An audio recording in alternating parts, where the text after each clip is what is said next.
सभी मित्रों को नमस्कार। Good afternoon to all of you. जय हिंद, जय जोहार। तो चलिए फ्रेंड्स, काफ़ी दिनों बाद, लगभग 10 से 12 दिनों बाद हमारी कंप्यूटर की क्लास दोबारा फिर से शुरू हो रही है। और जो कमिटमेंट आप लोगों को दिया गया था कि क्लास आपकी किसी भी शर्त पे नहीं रोकी जाएंगी जब तक कि आप लोगों का सिलेबस कंप्लीट ना करा दिया जाए। बस हुआ इतना है कि जो 10-12 दिन का गैप हुआ है उसके पीछे दो कारण थे महत्वपूर्ण। एक तो आप लोगों को पहले से ही बताया जा चुका है कि आप लोगों के लिए जो छात्रावास का सीजी पे हमने क्या किया है कि नया सिलेबस निकाला है। और हुआ क्या है कि मार्केट में जैसे ही ये छात्रावास की वैकेंसी आई, जितने भी पब्लिकेशंस थे, जितने भी पब्लिक जो बुक्स को निकालते हैं, मेन मेन पब्लिकेशंस हैं, उन्होंने क्या किया, कुछ थोड़ा मोड़ा चेंजेस करके या पुरानी ही बुक को कवर पे चेंज करके और मार्केट में उतार दिया। लेकिन आप में से अधिकतर लोगों ने उसको खरीदा भी है और देखा होगा कि वह जो बुक है वह नए सिलेबस के आधार पर नहीं तैयार किया गया है उस बुक को। और दूसरी दिक्कत यह है, फिर क्या कर रहे हैं स्टूडेंट्स, कंप्यूटर के लिए अलग से बुक खरीद रहे हैं, मैथ्स के लिए अलग से बुक खरीद रहे हैं, है ना। आपके पास में पहले से है तो कोई बात नहीं है। एक समस्या और खड़ी हो रही है कि कौन सा टॉपिक को पढ़ें और किस टॉपिक को छोड़ें, चाहे वो हिंदी इंग्लिश में हो, चाहे वो जीएस में हो, कंप्यूटर में हो, मैथ्स में हो या बाल मनोविज्ञान हो। और बाल मनोविज्ञान, खेल, छात्रावास प्रबंधन की पूरी तरह हमारे लिए, आपके लिए जो छात्रावास की तैयारी कर रहे हैं, जो शिक्षक भर्ती तैयारी नहीं करते हैं, उनके लिए ये पूर्ण रूप से नया है। तो उसका तो हमको पहले से ही आइडिया नहीं है कि तैयारी करी कैसी जाए। तो इन सब समस्याओं के समाधान के लिए हमने सोचा, काफी लेट हो चुका था लेकिन फिर भी हमने सोचा कि नहीं, हमको समय निकाल करके स्टूडेंट्स के लिए, ताकि उनको इस समस्या का सामना ना करना पड़े, तो हमने बुक को पब्लिश करने का निर्णय लिया। और पूरे समय में बकायदा बहुत ही बेहतरीन कंटेंट के साथ में आप लोगों के लिए बुक मार्केट में बस आ ही चुकी है। अभी आजकल में आप लोगों को हमारे पास में हार्ड कॉपी आ जाएगी। हम लगातार स्टूडेंट्स को, बड़ी संख्या में स्टूडेंट्स जो है इसके ऑनलाइन ऑर्डर अभी तक प्री ऑर्डर कर चुके हैं। कुछ ही दिनों में आप लोगों को, या आप लोगों के जो करीबी जितने भी बुक स्टॉल है वहां भी देखने को मिल जाएगी, है ना। और अभी तक जिन लोगों ने यदि ऑर्डर नहीं किया है, जो ऐसी जगह पर रहते हैं, सपोज जो सरगुजा संभाग में रहते हैं, बस्तर संभाग में रहते हैं, या जिस जिस भी जिले में रहते हैं जहां उनके लिए आसान नहीं है किसी भी बुक स्टॉल पर जाकर के बुक को परचेस करना, वह हमसे कांटेक्ट कर सकते हैं। हमारा कांटेक्ट नंबर आपको मिल जाएगा, मैं आपको देता हूं। और इसके पहले भी एक वीडियो डाला गया है कि किस तरह से आपको बुक को परचेस करना है, डिटेल में वो वीडियो है। यदि आप लोगों ने अभी तक उस वीडियो को नहीं देखा है तो जा करके देखिएगा। तो यही कारण था कि आप लोगों की क्लास पिछले 8, 10, 12 दिनों से क्लास नहीं हो पा रही थी। और दूसरा एक बहुत ही इंपॉर्टेंट रीजन है, मैं सोच रहा था कि आप लोगों के साथ में शेयर करें या ना करूं, लेकिन फिर भी मैं सोचा कि आपको थोड़ा बहुत उस बारे में बताया जाए। देखिए क्या हो रहा है कि जैसा कि आप लोगों ने देखा होगा कि हमारे एप्लीकेशंस पर, द सीजीपीएससी कोच पर, लगभग लगभग सारे जो कोर्सेज हैं, व्याख्याता भर्ती को छोड़ करके जितने भी कोर्सेज हैं, सारे के सारे कोर्सेज केवल और केवल 99 रुपीज में आप लोगों को मिल रहे हैं। अब समस्या ये खड़ी होती है कि जो कंपनी हमको ये सर्विस दे रही है, जो एप्लीकेशन जो हमारा ऐप है, उस ऐप को जो कंपनी हमको सर्विस दे रही है, वह अदर कोचिंग्स को भी सर्विस देती है। और अदर जो कोचिंग इंस्टीट्यूट है, उन्होंने इस कोर्सेज को, जो छात्रावास का जो कोर्सेज है, आप लोगों ने देखा होगा, मैं ना किसी कोचिंग का नाम लेना चाहूंगा और ना ही मैं वह कितने में कोर्स को आपको जो है स्टूडेंट्स को दे रहे हैं, ना उसके बारे में बात करना चाहूंगा। लेकिन वो जो कोर्स है वो सब के सब 1000+ के हैं, ठीक है। सिर्फ हम केवल 99 रुपीज में ये कोर्सेज को दे रहे हैं। तो हमारे ऊपर में लगातार कोचिंग इंस्टीट्यूट हो, चाहे वो आपके एप्लीकेशन सर्विस प्रोवाइडर हो, उन दोनों की ओर से हमारे ऊपर लगातार प्रेशर बन रहा है कि आप अपने कोर्स का प्राइस बढ़ाइए। इससे क्या होता है, मार्केट जो है वो बिगड़ता है। लेकिन हमने ये निर्णय लिया था और लेके रखे हुए हैं। जब तक हमसे बियरेबल हो रहा है, हम इसको बियर कर रहे हैं कि हम अपने किसी भी प्रकार के कोर्सेज में प्राइसेस को नहीं बढ़ाएंगे, क्योंकि स्टूडेंट्स की संख्या बहुत ज्यादा है, कई स्टूडेंट्स को समस्या होती है। तो हमने वहां एप्लीकेशंस पे भी 99 में कोर्स को अवेलेबल कराया है और सारी की सारी संपूर्ण तैयारी यूट्यूब पे फ्री करवा रहे हैं। लेकिन बहुत समय तक हमारे लिए संभव नहीं है, क्योंकि जो सर्विस है, जो एप्लीकेशन सर्विस प्रोवाइडर है, वो लगातार आ चुके हैं कि आप कोर्स की फीस को बढ़ाइए। देखेंगे फर्दर, ये तो तय है कि फीस बढ़ेगी। इसीलिए यदि आप लोगों ने अभी तक किसी प्रकार का कोर्स परचेस नहीं किया है या एप्लीकेशन को डाउनलोड नहीं किया है, तो आप लोगों से आग्रह है और विनती है, आप जाइए और अभी परचेस करिए, क्योंकि जल्द ही कुछ समय बाद में सभी कोर्सेज के प्राइस बढ़ेंगे, जो कि हमारे हाथ में नहीं है। अदरवाइज हमको वो सर्विस नहीं मिल पाएंगी, ठीक है। तो ये कुछ छोटी मोटी टेक्निकल इशू होते हैं। तो अब क्या होता है कि हमको जो वीडियो बनाना होता है, कई बार यूट्यूब पे भी डायरेक्ट रिकॉर्डिंग डालते हैं और कई बार एप्लीकेशन पे भी रिकॉर्डिंग डाली जाती है। अब क्या होता है कि यदि हमको एप्लीकेशन पर रिकॉर्डिंग करना है तो उन्होंने हमारा एक्सेस बंद कर दिया था। क्यों? क्योंकि हमने उनकी बात को नहीं माना, कोर्सेज के प्राइस को नहीं बढ़ाया। कोर्सेज के प्राइस बढ़ाने पर सभी को फायदा होता है ना, तो कंपनी को भी फायदा होता है, लेकिन हमने उसको अपनी ओर से रोक के रखा हुआ है, चाहे हमें कितना भी फाइनेंशियल लॉस क्यों ना झेलना पड़ रहा हो। तो अब जीत हमारी हुई है, उन्होंने हमारे ऊपर वीडियो डालने से एक्सेस को हटा दिया है कुछ समय के लिए, लेकिन इस शर्त पे कि हमको फ्यूचर में फीस को इंक्रीज करना ही होगा। तो वो जो भी नॉमिनल फीस इंक्रीज होगा, लेकिन वो फीस इंक्रीज पक्का होगा। इसीलिए यदि अभी तक आप लोगों ने कोर्स को परचेस नहीं किया है, 99 रुपीज अभी भी जो है एप्लीकेशन पर, और सभी कोर्सेज के लगभग सभी कोर्सेज के प्राइस 99 रुपीज चल रहे हैं, तो आप लोग जाइए और परचेस करिए। चलिए ठीक है, अब इससे अधिक मैं आप लोगों का समय बर्बाद नहीं करूंगा, वैसे ही काफी दिनों से क्लासेस हमारी नहीं हुई है, तो चलिए बिना किसी देरी की अपनी क्लास को स्टार्ट करते हैं। ठीक है, चलिए आज का जो हमारा टॉपिक है, क्लास हमारी ये 17 नंबर की क्लास है, और आज का जो हमारा टॉपिक है वो है इंटरनेट, क्या कंप्यूटर इंटरनेट।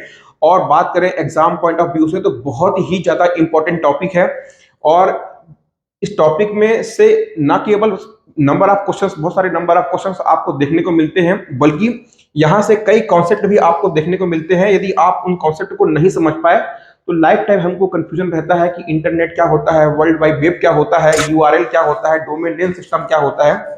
यदि आप इसको प्रॉपर तरीके से नहीं समझ पाए तो एग्जाम में यदि उनसे किसी भी प्रकार के ऊपर नीचे कुछ खिलवाड़ करके क्वेश्चन को बनाए जाते हैं तो वो हमसे गलत हो जाते हैं।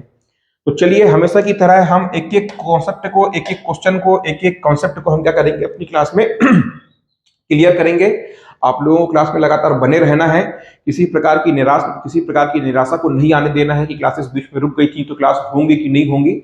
मैं आपसे फिर कह रहा हूं कि हमारा कमिटमेंट है, हम आपका कोर्स पूरा कराएंगे, विद इन टाइम कराएंगे। बस थोड़ा सा जो बीच में समय लग गया वो भी आप लोगों के लिए लिया गया था, बुक के लिए। ठीक है, तो चलिए तो क्लास को स्टार्ट करते हैं। हमारा टॉपिक है इंटरनेट।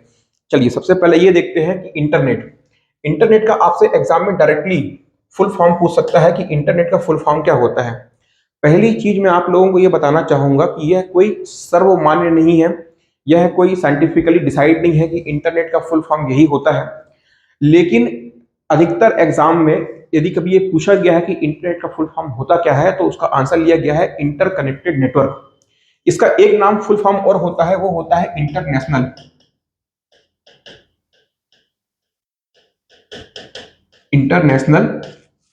नेटवर्क।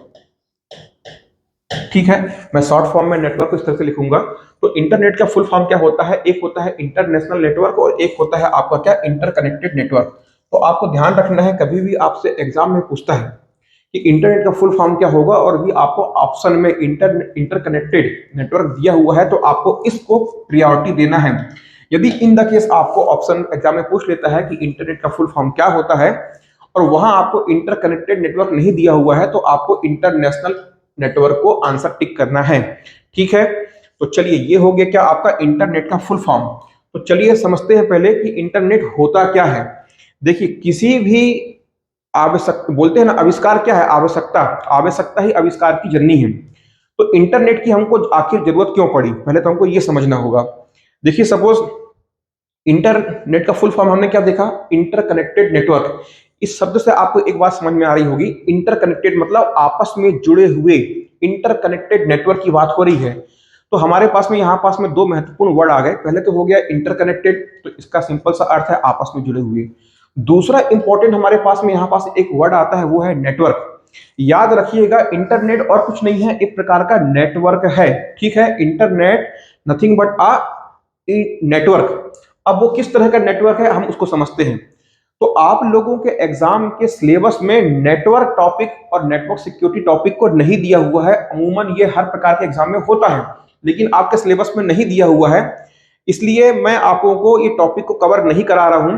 क्योंकि ये कोई नेटवर्क जो है, कंप्यूटर नेटवर्क इतना छोटा टॉपिक भी नहीं है कि आपकी एक आध क्लास में समाप्त हो जाए तो मैं आपको टच करके निकल जाऊं, है ना। कम से कम 3 से 4 क्लास या मिनिमम 2 से 3 क्लास तो ये कंप्यूटर नेटवर्क का टॉपिक लेता ही लेता है, और आपके सिलेबस में नहीं दिया है तो हम क्यों पढ़ें उसको।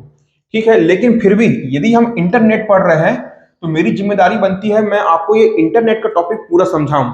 और सबसे अच्छी बात यह है कि जब आप इंटरनेट पढ़ेंगे तो आपको एक चीज देखने को मिल जाएगी, वो है नेटवर्क। तो फिर भी हमारे सिलेबस में ना होते हुए भी हम थोड़ा बहुत तो नेटवर्क पढ़ ही लेंगे। ठीक है, चलिए तो ये क्या हो गया आपका इंटरनेट। तो इंटरनेट की सबसे पहले, इंटरनेट को हमने क्या देखा, फुल फॉर्म इंटरकनेक्टेड नेटवर्क, और हमको यहां से पढ़ना है क्या, नेटवर्क। आखिर ये नेटवर्क होता क्या है। तो सबसे पहले आप परिभाषा को पढ़िए कि कंप्यूटर नेटवर्क क्या होता है। जब दो या दो से अधिक विभिन्न डिवाइस को आपस में डेटा संचार, क्या डेटा संचार या उपलब्ध संसाधनों के परस्पर उपयोग हेतु जोड़ा जाता है, उसे हम क्या कहते हैं, कंप्यूटर नेटवर्क कहते हैं। उदाहरण से समझिएगा कि आखिर हमको इंटरनेट या नेटवर्क की आवश्यकता क्यों पड़ी। सपोज जो कोई सपोज मान लीजिए एक नक्सल प्रभावित क्षेत्र है, वहां पास क्या हो रहा है, किसी प्रकार की नक्सल गतिविधियां देखने को मिल रही हैं। तो क्या है, देखिए अलग अलग टीम होती है। एक होती है सर्विलांस टीम होती है, जो वो किसी प्रकार की मूवमेंट को, एक्टिविटी को क्या करती है, वॉच करती है। उसको दिखा कि हाँ भाई इस क्षेत्र में क्या हो रहा है, किसी प्रकार की मूवमेंट हमको दिखाई दे रहा है। तुरंत क्या करते हैं, वो हेडक्वार्टर को बताते हैं। हेडक्वार्टर क्या करता है, बटालियन को इन्फॉर्म देता है। तो हो क्या रहा है कि देखिए सूचनाओं को क्या कर रहे हैं, आपस में साझा कर रहे हैं। तो और ये तभी पॉसिबल हो पा रहा है जब हमने क्या किया है, कि सर्विलांस टीम, हेडक्वार्टर, बटालियंस, इन सब का एक नेटवर्क बना के रखा हुआ है, तभी तो पॉसिबल है। नहीं तो हम सूचना देंगे किसको आखिर, यदि हमारे पास में पहले से एक नेटवर्क बना हुआ है कि भाई यदि उसको कोई जानकारी मिलती है, सर्विलांस टीम को कोई जानकारी मिलती है, तो तुरंत वो हेडक्वार्टर में रिपोर्ट करेगा। हेडक्वार्टर को जैसे ही कोई इनपुट्स मिलता है तो तुरंत वो सब हेडक्वार्टर्स में रिपोर्ट करेंगे, सारे जोनल ऑफिस में रिपोर्ट करेंगे। तुरंत संबंधित क्षेत्र की बटालियन को एक्टिवेट कर दिया जाएगा। तो क्या हो रहा है, ये बटालियन, हेडक्वार्टर, सर्विलांस टीम का एक नेटवर्क बना हुआ है। क्यों बना हुआ है, किसी भी प्रकार की जानकारी को साझा करने के लिए। एक छोटा सा एग्जांपल और लीजिए। सपोज मान लीजिए कि एक कंस्ट्रक्शन कंपनी है जो बहुत बड़े लेवल पे कंस्ट्रक्शन का काम करती है। अब उसको कंस्ट्रक्शन के लिए क्या क्या चाहिए, सीमेंट चाहिए, रेता गिट्टी है ना, ये सब रेता गिट्टी, लोहा की सरिया वगैरह सब चाहिए। तो उसने क्या कर रखा है कि अब उसके पास में इतना समय नहीं है कि वो मार्केट जाए और रेट पूछे बार बार, क्योंकि वो बड़े लेवल पे काम करती है। तो उसने एक अपना नेटवर्क बना लिया है कि रायगढ़ में जो सरिया कंपनी है उससे उसको जोड़ लिया अपने नेटवर्क में। आपका जो जांजगीर चांपा साइड में, जो आपका अकल्तरा साइड में है, जो वहां पास जो क्या होता है, डोलोमाइट गिट्टी का उत्पादन होता है, उसको अपने नेटवर्क में जोड़ लिया, है ना। जो आपका दुर्ग और रायपुर साइड में जितनी भी सीमेंट फैक्ट्री है उनको अपने नेटवर्क में जोड़ लिया। तो ऐसे करके क्या है, उनको अपने नेटवर्क बना लिया है। और नेटवर्क में क्या करते हैं सभी, चाहे वो सीमेंट वाला हो, सरिया वाला हो, गिट्टी वाला हो, रेती वाला हो, सभी अपनी जो उनके पास में वर्तमान में स्टॉक है उसको वो लगातार अपडेट करते रहते हैं। और जो कंपनी जो इन सामानों को प्रयोग करती है वो क्या करती है, उसको चेक करना है कि भाई अभी मेरे को इतने 20 लाख टन गिट्टी की रिक्वायरमेंट है। तो तुरंत वो क्या करेगा, चेक करेगा, नेटवर्क पे जाएगा, इंटरनेट पे जाएगा, चेक करेगा कि हाँ अभी स्टॉक में इतना है। वो स्टॉक, गिट्टी का स्टॉक वो कहाँ से आ रहा है, जो कंपनी गिट्टी को, जो फैक्ट्री, जो आपका उत्पादन यूनिट है, जो गिट्टी का उत्पादन कर रही है, जो फैक्ट्री, जो है ना, वो क्या करेगी, वो गिट्टी के स्टॉक को बता देगी कि भाई अभी वर्तमान में आज इतना स्टॉक है। तो उसने क्या कर दिया, साझा कर दी जानकारी को, और उस जानकारी को कंपनी वाले ने ले लिया। तो इस प्रकार से क्या है कि जब कभी भी आपको जानकारी को साझा करना होता है, साझा उपयोग करना होता है, कॉमनली उसको यूज करना होता है, तो हम क्या करते हैं, एक नेटवर्क बनाते हैं। तो नेटवर्क का जो परिभाषा आपने समझी उसको मैंने आपको डिस्क्राइब कर दिया कि नेटवर्क होता क्या है। किसी भी प्रकार की जानकारी को आपको शेयर करना हो, उसके लिए क्या करोगे आप, एक या एक से अधिक डिवाइसेस को क्या करोगे, आपस में जोड़ दोगे, वो क्या होता है, नेटवर्क होता है। ठीक है। इसके बाद में हम बात कर रहे हैं किसकी, हमको तो पढ़ना है कंप्यूटर नेटवर्क। नेटवर्क तो बहुत तरह के हो सकते हैं, तो हमको क्या पढ़ना है, हमको पढ़ना है कंप्यूटर नेटवर्क। तो कंप्यूटर नेटवर्क जो होते हैं बेसिकली 3 प्रकार के होते हैं। इनको प्रकार नहीं, हम बात करेंगे इनका क्लासिफिकेशन या वर्गीकरण। पहला होता है संरचना के आधार पर, दूसरा होता है भौगोलिक क्षेत्र या आपका जियोग्राफिकल एरिया के आधार पर, और तीसरा होता है पहुंच। पहुंच मतलब क्या होता है, एक्सेस, उसको किस तरह से एक्सेस कर सकते हैं उस नेटवर्क को, तो एक्सेसिबिलिटी या पहुंच के आधार पर। तो ठीक है, तो हमने यहाँ पर क्या देख लिया, कंप्यूटर नेटवर्क क्या होता है, और कंप्यूटर नेटवर्क किस प्रकार से उनको, कंप्यूटर के प्रकार को, नेटवर्क के प्रकार को किस प्रकार से विभाजित किया गया है या वर्गीकृत किया गया है। तो 3 प्रकार होते हैं। एक होता है संरचना के आधार पर, दूसरा होता है भौगोलिक क्षेत्र के आधार पर, और तीसरा होता है पहुंच या एक्सेसिबिलिटी के आधार पर। ठीक है, इसको नोट करिए, अब आगे समझते हैं।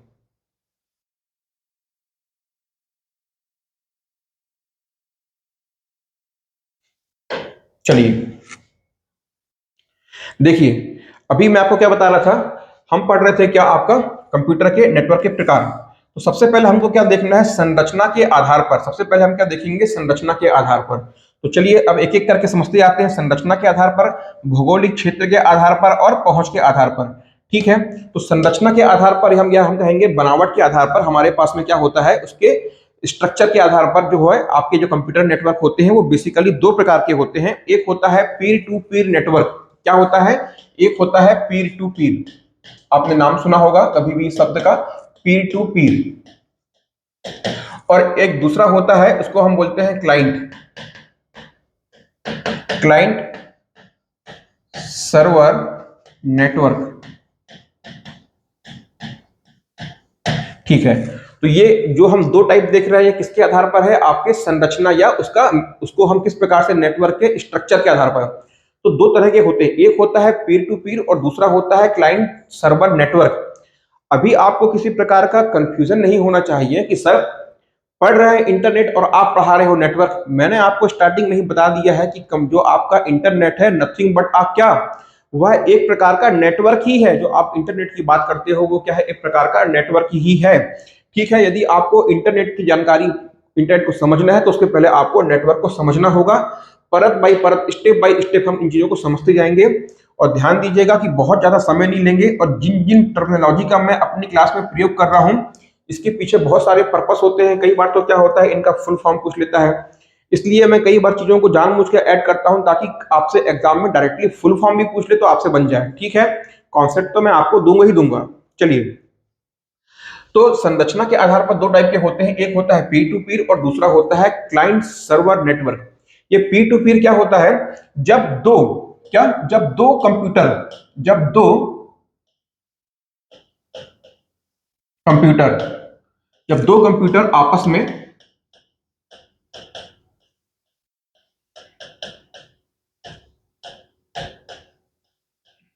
जुड़े हों, मतलब क्या?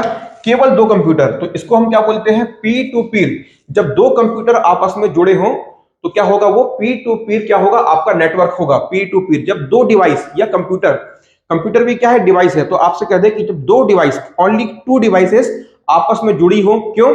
किसी भी प्रकार की सूचना या अपने संसाधन, संसाधन का मतलब क्या होता है? उसके पास में जो भी जानकारी है, ऑडियो वीडियो मल्टीमीडिया, उसके पास जो भी जानकारी है या फाइल्स, जिस भी प्रकार की फाइल्स है, तो वो क्या होता है? रिसोर्सेस या संसाधन होता है।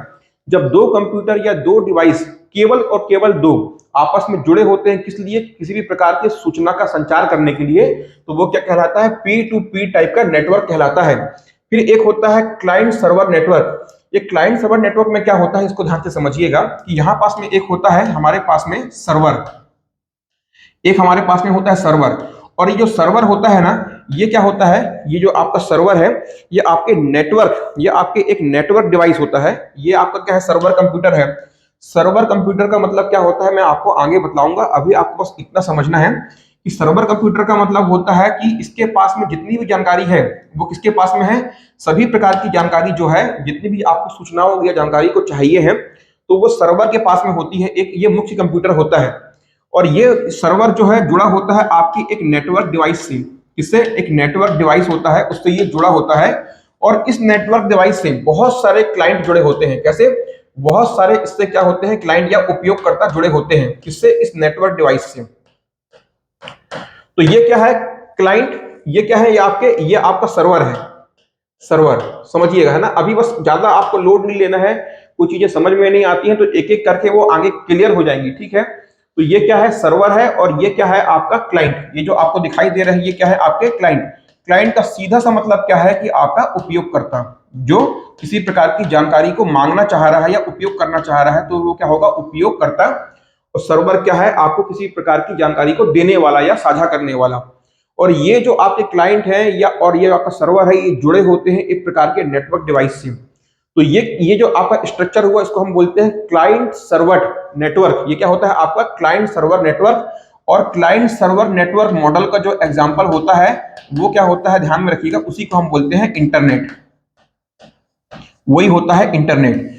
अर्थात कभी भी आपसे पूछ ले एग्जाम में कि इंटरनेट किस मॉडल पर आधारित है, इंटरनेट किस मॉडल पर आधारित है, तो आप बताएंगे internet client server network model पर आधारित है। कैसा? Internet client server network model पर आधारित है। चलिए इसको नोट करिए, फिर आगे समझते हैं। तो ये हो गया हमारा पहला टाइप, संरचना के आधार पर। अब दूसरा हम देखते हैं भौगोलिक क्षेत्रफल या जियोग्राफिकल एरिया के आधार पर नेटवर्क कितने प्रकार के होते हैं। चलिए इसको पढ़िए, इसको नोट करिए पहले।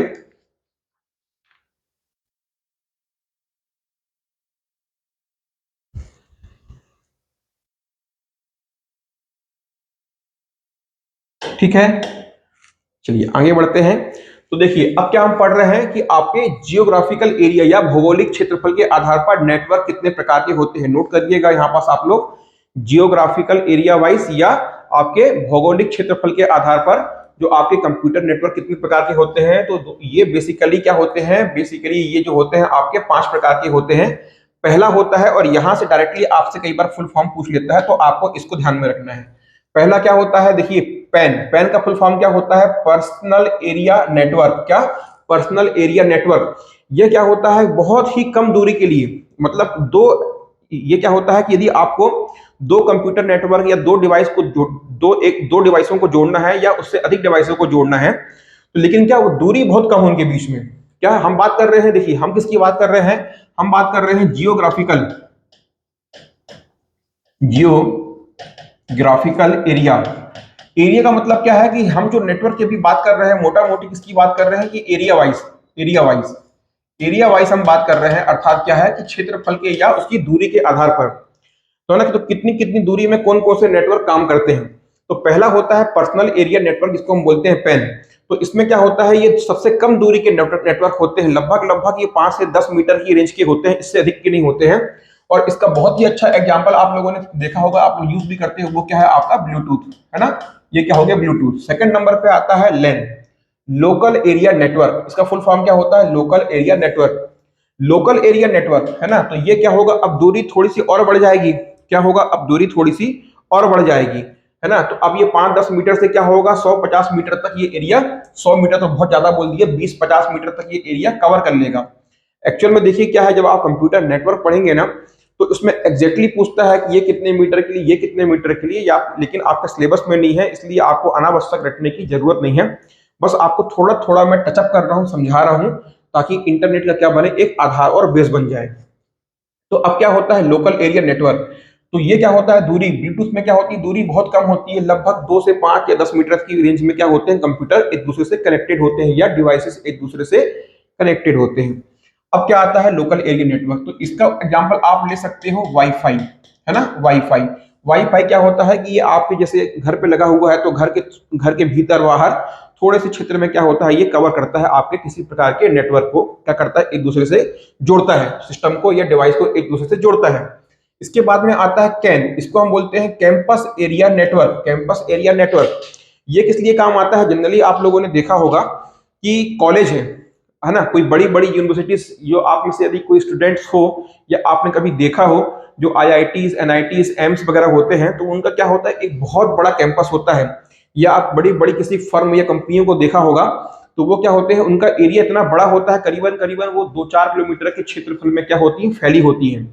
ठीक है, तो ऐसे एरिया में उनको हम क्या बोलते हैं, कैंपस एरिया नेटवर्क। तो ऐसे क्षेत्रफल के लिए जिस प्रकार का नेटवर्क बनाया जाता है, उसको हम बोलते हैं कैंपस एरिया नेटवर्क। ठीक है, तो जनरली क्या है कि जो भी आपके ऑफिस वगैरह होते हैं, जो भी आपके छोटे छोटे या, है ना, ऑफिस हो गए या कॉलेज वगैरह हो गए, तो वहां पास क्या करने के लिए कि जो भी आपके कॉलेज में या ऑफिस में जो भी आपका संगठन है, वहां पास जो भी आप डिवाइसेस या कंप्यूटर या डिवाइसेस को प्रयोग कर रहे हो, तो उनको आपस में जोड़ने के लिए जिस तकनीक का या जो मॉडल का यूज करते हैं, उसको हम बोलते हैं कैन, अर्थात कैंपस एरिया नेटवर्क। इसके बाद में क्षेत्रफल और बढ़ेगा थोड़ा सा। अब हम क्या हो रहे हैं, अब देखिए अभी तक हम क्या है, थोड़े बड़े क्षेत्र में आए थे, एक 2-3-4 एकड़ के क्षेत्र में या 2-3 किलोमीटर के एरिया में आए थे। अब क्या होता है, चौथे नंबर पे आता है मैन। मैन का फुल फॉर्म होता है मेट्रो। ये क्या लिखा हुआ है, ये यहाँ पास मिस हो गया है, मेट्रोपॉलिटन एरिया नेटवर्क। ये क्या होता है, इसका सिंपल सा मतलब होता है कि आपकी एक शहर तक सीमित, ये क्या होता है, ये आपके एक शहर को कवर करता है, किसी भी शहर या सिटी को कवर करता है। तो देखिए क्षेत्रफल धीरे धीरे कैसे बढ़ रहा है, पहले आपके आसपास 5-10 मीटर की रेंज, फिर थोड़ा सा रेंज और बढ़ा, फिर रेंज और बढ़ा, अब पूरा ऑफिस कवर कर रहा है। अब क्या कर रहा है कि एक नेटवर्क है जो पूरा शहर कवर कर रहा है, तो उसको क्या बोलते हैं, मेट्रोपॉलिटन नेटवर्क, है ना, मेट्रोपॉलिटन एरिया नेटवर्क। ये लगभग लगभग एक शहर के क्षेत्र को क्या करता है, कवर करता है। अर्थात एक शहर में जितने भी आपके कंप्यूटर डिवाइसेस या जो भी अदर डिवाइसेस हैं, उनको आपस में क्या करता है, जोड़ता है। इसको हम क्या बोलते हैं, मैन। फिर 5वें नंबर पे आता है आपका वैन। ये क्या होता है? Wide area network. वैन का फुल फॉर्म होता है wide area network. Wide area network क्या होता है कि अब क्या होगा कि देखिए अब आपका मामला इससे आगे बढ़ जाएगा। अभी तक क्या था, जो नेटवर्क थे वो शहर तक सीमित था। अब क्या हो जाएगा, ये किसी एक देश, ये देश, या हम बात कर लें वैश्विक स्तर पर भी, मतलब अब ये पूरी दुनिया को क्या करेगा, कवर करेगा। वैश्विक, वैश्विक स्तर पर क्या कर रहा है, अब ये पूरी लगभग ये पूरे ग्लोब को या दुनिया को कवर कर रहा है। तो जब जब कभी भी आपको ऐसा नेटवर्क स्थापित करना हो जो पूरे देश में एक दूसरे से क्या हो, कनेक्ट करे, डिवाइसेस को कनेक्ट करे, कंप्यूटर को कनेक्ट करे, न केवल देश में बल्कि पूरे वैश्विक स्तर पर, तो वो क्या होगा, आपका वाइड एरिया नेटवर्क होगा। और इसका जो एग्जांपल होता है वही होता है इंटरनेट।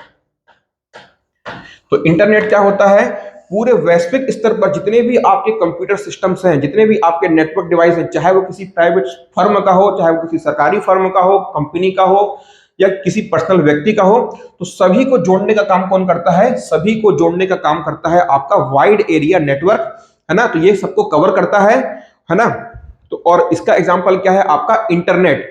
तो आपसे एग्जाम में पूछ ले कि इंटरनेट किस प्रकार के नेटवर्क मॉडल का एग्जांपल है, तो आप बताओगे वैन, वाइड एरिया नेटवर्क। क्या बताओगे? वैन। तो इंटरनेट किसके अंतर्गत आता है? इंटरनेट वैन के अंतर्गत आता है, वाइड एरिया नेटवर्क के अंतर्गत आता है। छापिएगा इसको, एग्जाम में डायरेक्टली यहां से प्रश्न आपसे पूछ सकता है। चलिए, तो अब आपने चीज देखी होगी कि क्या है, बताओ ये क्या है, आपका पर्सनल एरिया नेटवर्क, ये क्या है आपका लोकल एरिया नेटवर्क, फिर क्या है कैंपस एरिया, और फिर क्या आता है मेट्रोपॉलिटन, और फिर आता है वाइड एरिया नेटवर्क। क्या मैं ऐसा कर सकता हूं कि दो पेन को जोड़ दूं, या मैं ऐसा कर सकता हूं कि जैसे मान लो कि हमारे पास में दो पर्सनल एरिया नेटवर्क है ना, एक पर्सनल एरिया नेटवर्क, तो मैं इनको भी जोड़ सकता हूं, है ना, इनको आपस में जोड़ दूं। या मैं क्या करूं कि एक पेन को और लैन को जोड़ दूं, इनको भी हम जोड़ सकते हैं ना भाई। या तो मैं काम करता हूं पेन लैन और कैन को जोड़ दूं, इनको भी मैं जोड़ दूं। तो ये सब संभव है कि हम क्या कर सकते हैं कि दो पेन को या दो से अधिक पेन को आपस में जोड़ दें, या इन सभी को आपस में जोड़ दें, है ना। तो ये भी मैं हम कर सकते हैं। तो आप ये कह सकते हो कि देखो वाइड एरिया नेटवर्क जो है क्या है, ये पूरे के पूरे देश को या वैश्विक स्तर पे क्या करता है, जितने भी नेटवर्क है उनको कवर करता है, या जितने भी डिवाइस है उनको आपस में जोड़ने का काम करता है। तो अब यहां से एक बहुत ही बेहतरीन कॉन्सेप्ट निकल के आ रहा है, वो क्या है, देखिएगा।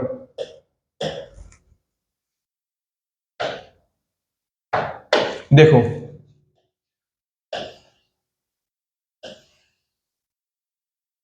ठीक है, समझना। देखो सबसे पहले हमारे पास में क्या है, सबसे पहले है लैन। क्या है हमारे पास में, सॉरी, सबसे पहले हमारे पास में क्या है, पेन, पर्सनल एरिया। सबसे पहले क्या है, पेन, पर्सनल एरिया नेटवर्क, ठीक है। चलो ये ले लेते हैं, ये क्या हो गया, सबसे पहले पेन, पर्सनल एरिया नेटवर्क। अब पर्सनल एरिया नेटवर्क से बड़ा क्या होता है, आपका लोकल एरिया नेटवर्क होता है। लोकल एरिया नेटवर्क के अंतर्गत आपके जितने भी पेन होंगे वो भी क्या हो सकते हैं, कनेक्ट हो सकते हैं। भाई हम क्या कर रहे हैं घर में, एक मोबाइल मोबाइल और ब्लूटूथ से या किसी भी इंटरनेट से, हम दो मोबाइलों को हमने जोड़ कर रखा हुआ है, या अपने मोबाइल से बॉक्स चला रहे हैं, या किसी भी अदर डिवाइस को चला रहे हैं, तो वो क्या हो गया, पेन हो गया। अब क्या कर सकते हैं कि हम उससे अधिक डिवाइसेस को जोड़ना चाहें एक बड़े स्तर पे, तो वो क्या होगा, लैन। लैन के ऊपर में क्या आता है, आप बताओ। लैन के ऊपर में आता है कैन, क्या होता है, कैंपस एरिया नेटवर्क। और कैन के ऊपर में क्या आता है, कैन के ऊपर में आता है आपका मैन, मेट्रोपॉलिटन एरिया नेटवर्क। और इसके ऊपर में क्या आता है, और इसके ऊपर में सबसे ऊपर क्या आता है, टॉप लेवल पे क्या आता है, आप बताओगे। तो टॉप लेवल पे क्या आता है, यदि यहां पर देखिएगा तो इससे भी ऊपर और क्या आ जाएगा आपका, वो है आपका वैन। तो वैन के अंतर्गत में पेन भी हो सकते हैं, लैन भी हो सकते हैं, कैन भी हो सकते हैं, मैन भी हो सकते हैं। समझिएगा कि वैन के अंतर्गत क्या होगा, वैन इन सबको कवर कर देगा। वैन के अंतर्गत बहुत सारे पेन भी हो सकते हैं, पर्सनल एरिया नेटवर्क हो सकते हैं, उनको आपस में जोड़ सकता है, बहुत सारे लोकल एरिया नेटवर्क को जोड़ सकता है। तो सबसे टॉप लेवल पे क्या है आपका वैन। ये सारे के सारे पेन, लैन, चैन, कैन, मैन, ये सब किसके अंतर्गत आएंगे, ये सारे के सारे वैन, वाइड एरिया नेटवर्क के अंतर्गत आएंगे। तो ये सब क्या है, देखो ये भी नेटवर्क है, ये भी नेटवर्क है, ये भी नेटवर्क है, ये भी नेटवर्क है। तो हम वैन, और वैन के एग्जांपल अभी मैंने आपको क्या बताया, वैन के एग्जांपल है इंटरनेट। तो क्या हम इसको ये कह सकते हैं, ये भी नेटवर्क नेटवर्क नेटवर्क, और वैन भी क्या है, नेटवर्क है। तो वैन को हम क्या कह सकते हैं, देखिएगा मैं आउटर लेयर को पकड़ रहा हूं, वैन। वैन को हम क्या कह सकते हैं, नेटवर्कों का, क्या कह सकते हैं, नेटवर्कों का नेटवर्क। हुआ क्लियर? इसीलिए आप इंटरनेट को एक और परिभाषा देते हो, इंटरनेट को हम और किस नाम से जानते हैं? नेटवर्कों का नेटवर्क। क्यों? कि जो वैन है ये पैन लैन कैन मैन को क्या करता है? कवर करता है। एक वैन के अंतर्गत बहुत सारे मैन हो सकते हैं, है ना, मेट्रोपॉलिटन एरिया नेटवर्क हो सकते हैं। एक वैन के अंतर्गत बहुत सारे लैन हो सकते हैं। तो लेकिन ये क्या करता है? सारे के सबको कवर कौन करता है? वैन करता है। और वैन का फुल फॉर्म, वैन का मतलब क्या है? Indirectly internet. मतलब क्या हुआ यहां से कि आपका जो वैन है वो क्या है? नेटवर्कों का, इन नेटवर्कों का नेटवर्क है। और इंटरनेट को हम किस नाम से जानते हैं? नेटवर्कों का नेटवर्क। या हम इसको एक नाम और देते हैं, सुपर नेटवर्क। और नाम क्या जानते हैं? Super network. या इसको हम एक नाम और देते हैं, मेटा। क्या? Meta network. मेटा का मतलब होता है सबका बापू, है ना, सबका बाप। सिंपल भाषा में बता रहा हूं, समझिएगा। सुपर नेटवर्क, नेटवर्कों का नेटवर्क, या मेटा नेटवर्क, मैं सबका बॉस। ठीक है? तो इंटरनेट क्या हो गया? सभी नेटवर्कों का नेटवर्क हो गया। तो ये क्या हो गया? आपका इंटरनेट। तो ये यहां से हमने क्या समझा? अभी तक आप सिर्फ पढ़ते आते थे कि भाई इंटरनेट को नेटवर्कों का नेटवर्क कहते हैं, परंतु क्यों कहते हैं वो आपको आज समझ में आ गया होगा। वैन क्या है? वैन का ही एग्जांपल है इंटरनेट। और वैन के अंतर्गत बहुत सारे मैन भी आ सकते हैं, जितने भी अनलिमिटेड मैन हो, अनलिमिटेड कैन हो, लैन हो या पैन हो, सारे के सारे क्या होंगे? वैन के अंतर्गत आ सकते हैं। और वैन का मतलब क्या होता है? इंटरनेट। ठीक है? तो चलिए इसको नोट करिए, फिर आगे समझते हैं। और भाई वीडियो मस्त लग रहा हो, आपको कॉन्सेप्ट बढ़िया से समझ में आ रहा हो, तो वीडियो को लाइक करिएगा, कमेंट जरूर करिएगा। काफी दिन बाद आप लोगों की क्लास स्टार्ट हुई है, तो मेरे को भी आपके कमेंट्स का इंतजार है, क्या आप कहना चाहते हो। ठीक है? चलिए, तो ये क्या हो गया आपका नेटवर्क? किस आधार पर हो गया आपका कंप्यूटर नेटवर्क? ये आपका जियोग्राफिकल एरिया अर्थात क्षेत्रफल के आधार पर। ठीक है? तो हमने नेटवर्क का जो प्रकार पढ़ रहे हैं, वर्गीकरण पढ़ रहे हैं, उसको हमने सेकंड टाइप देख लिया, क्षेत्रफल के आधार पर। चलिए अब देखते हैं तीसरा, अगला क्या होता है इसके बाद में। हमने क्या देखा था? पहला हमने देखा था पहला कि आपके संरचना के आधार पर। दूसरा हमने देखा जियोग्राफिकल एरिया, भौगोलिक क्षेत्रफल के आधार पर। और तीसरे नंबर पे हमारे पास में क्या आता है? पहुंच के आधार पर। कैसा आता है? पहुंच के आधार पर। ये बहुत ही इंपॉर्टेंट है, समझिएगा। पहुंच के आधार पर, इसका मतलब क्या होता है? एक्सेसिबिलिटी।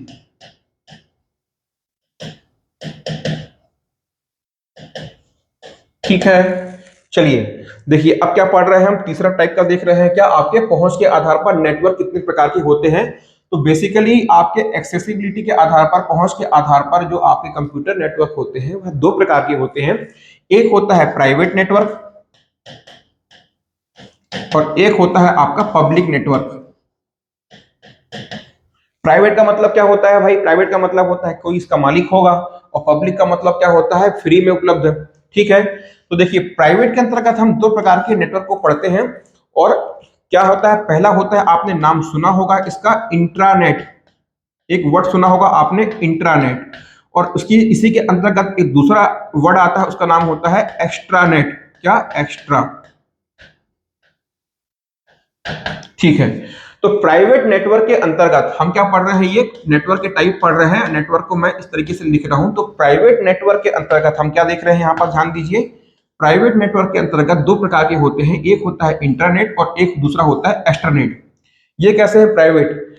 इंटरनेट का मतलब क्या होता है कि जब किसी संगठन या इंस्टीट्यूशन लेवल पर या किसी कंपनी में, कंपनी के भीतर क्या होता है, किसी कंपनी या किसी संगठन के भीतर उसके कर्मचारियों द्वारा या उसके इंप्लॉइज द्वारा जो भी डेटा का या किसी भी प्रकार के संसाधन का एक दूसरे से क्या किया जाता है? ट्रांसफर किया जाता है, संचार किया जाता है।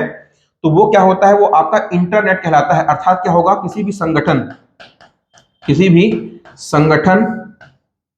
के भीतर, किसी भी संगठन के भीतर इसकी पहुंच कहां तक सीमित रहती है? उस ऑर्गेनाइजेशन या संगठन के भीतर उसके कर्मचारियों द्वारा, उसके कर्मचारियों द्वारा उपयोग में लिया जाता है। उपयोग में लिया जाता है। तो ये क्या होता है? आपका इंट्रानेट होता है, और ये किस तरह का है, आपका प्राइवेट नेटवर्क है, ठीक है। सिर्फ और सिर्फ उस संगठन के अंतर्गत काम करने वाले जो कर्मचारी हैं वही उसको यूज कर सकते हैं। फिर दूसरा होता है एक्स्ट्रानेट। ये एक्स्ट्रानेट का एक और नाम होता है, इसका फुल फॉर्म आपसे एग्जाम में पूछता है, इसको हम एक नाम और से जानते हैं, उसको हम बोलते हैं वीपीएन। वीपीएन का फुल फॉर्म होता है वर्चुअल प्राइवेट नेटवर्क। क्या होता है, वीपीएन का फुल फॉर्म होता है वर्चुअल प्राइवेट नेटवर्क। इसमें क्या होता है कि इसमें कुछ शर्तों के साथ में, इस प्रकार में, इसमें क्या होता है भाई, इसमें तो केवल एक ही शर्त है कि जो भी कंपनी के कर्मचारी हैं वही उस कंपनी के भीतर, संगठन के भीतर जितने भी आपकी डिवाइसेस हैं या कंप्यूटर जुड़े हुए हैं उनको क्या यूज कर सकता है, उनकी जो जो जो उनमें जो सूचनाएं हैं, जो संसाधन है, उनको क्या कर सकता है, शेयर कर सकता है या उपयोग कर सकता है संगठन या ऑर्गेनाइजेशन के भीतर। अब एक्सटर्नेट में क्या होता है कि इस संगठन या कोई कोई संगठन है, कोई ऑर्गेनाइजेशन है, कोई संस्था है, कोई कंपनी है, तो उसके बाहर का भी आदमी उसके डेटा को यूज कर सकता है, लेकिन कोई शर्तें तय की जाएंगी कि भाई आप इस शर्त पर ही उसको यूज कर सकते हो, ठीक है। यहाँ पास में क्या होती है, शर्त निर्धारित होती है, कंडीशंस दी जाती हैं आपको, है ना, कंडीशंस दी जाती हैं आपको। और इसमें एक बात और है कि ये जो एक्स्ट्रानेट है, ये जो डेटा के ट्रांसफर को, ये डेटा के संचार को किसके माध्यम से तय पूरा करता है, इंटरनेट के माध्यम से करता है। अभी आप समझिएगा कि एक्स्ट्रानेट में जो तकनीक यूज की जा रही है, जो यहाँ पास तकनीक यूज की जा रही है, वो किस तरह से हो रही है, वो इंटरनेट का प्रयोग करके। एक्चुअल में क्या हो रहा है, ये इंटरनेट का प्रयोग करके क्या कर रहे हैं, इसको प्राइवेटली यूज कर रहे हैं। मतलब हम इंटरनेट का प्रयोग कर रहे हैं, सपोज मान लीजिए कि भाई आपको सपोज आपको कोई किसी कोचिंग इंडस्ट्री है, किसी कोचिंग की वेबसाइट पे जाना है और कोई कंटेंट को आपको पढ़ना है, लेकिन आप इंटरनेट के माध्यम से गए, आपने क्या किया, आपके पास में इंटरनेट है।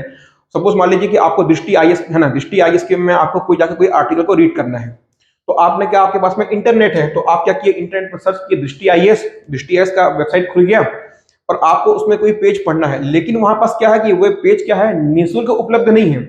वहां पास कुछ पेमेंट आपसे मांगा जा रहा है, जब तक या कोई शर्त आपसे मांगी जा रही है कि अपना नाम, पता, मोबाइल नंबर भरिए, तभी आप उसको एक्सेस कर सकते हैं।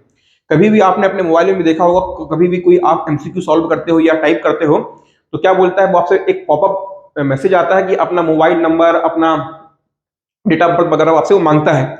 तो वो आपके सामने एक कंडीशन रखता है कि यदि आपको मेरे से कोई जानकारी चाहिए है, तो आपको जो मैं कुछ कह रहा हूं, कुछ कंडीशन या कुछ शर्त दे रहा हूं, तो उसको आपको देना होगा, तभी आप मेरे से जो मेरे पास जो जानकारी है उसको आप देख या पढ़ सकोगे।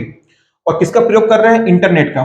तो इंटरनेट का प्रयोग तो कर रहे हैं, पर कैसा हो रहा है वो, एक्चुअल में वो प्राइवेट नेटवर्क एक प्रकार का, लेकिन वो उसमें हम पहुंच कहां तक रहे हैं, इंटरनेट के माध्यम से पहुंच रहे हैं, ठीक है। तो ये क्या हो गया, आपका प्राइवेट नेटवर्क हो गया। अब दूसरा आपका होता है पब्लिक नेटवर्क। ये क्या होता है, दूसरा आपका क्या होता है, पब्लिक नेटवर्क। पब्लिक नेटवर्क क्या होता है, ये ग्लोबल स्तर पर, क्या होता है, ये ग्लोबल स्तर पर, वैश्विक स्तर पर होता है ये आपका पब्लिक नेटवर्क। ये क्या होता है, ग्लोबल स्तर पर होता है, वैश्विक स्तर पर। और पब्लिक नेटवर्क का ही सबसे बेस्ट और उदाहरण, एकमात्र उदाहरण है, वो क्या है, आपका इंटरनेट।